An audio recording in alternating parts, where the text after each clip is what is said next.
I grew up in my home became broken. My father ended up getting locked up when I was in fifth grade.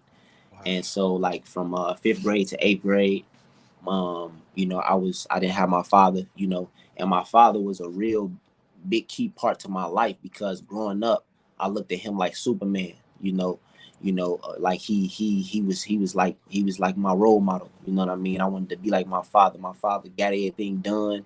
It seemed like every time I needed something, he was there.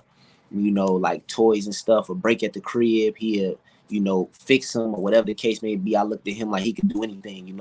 And so, when he ended up getting locked up, he you know how I go, like in the home, like fifth grade to eighth grade is real pivotal years for a young adult, a young man. You know what I'm saying?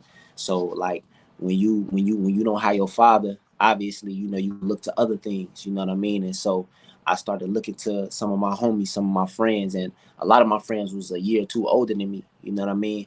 And so I started being influenced by what they was doing, and I started looking up to them and started getting off into what they was doing, gang banging, started selling drugs, started, have my first gun at 15, and the list go on. And so, long story short, just to bring it back to what the Lord did in my life.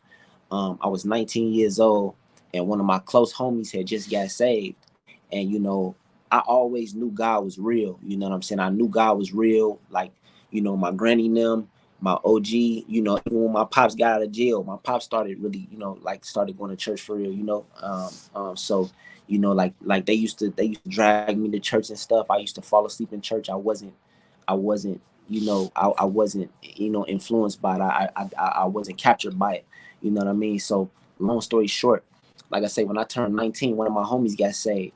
And so since I always knew God was real, um, I couldn't really combat what he was trying to say to me. And you know how it is when you first get saved, that zeal is real high. You preaching the gospel to everybody. You know what I'm saying? Hmm.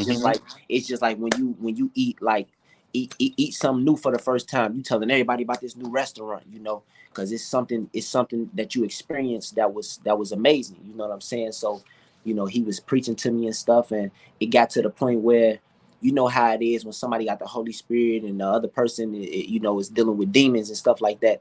They irritated by that individual that the Lord sent or that the Lord anointed, or you know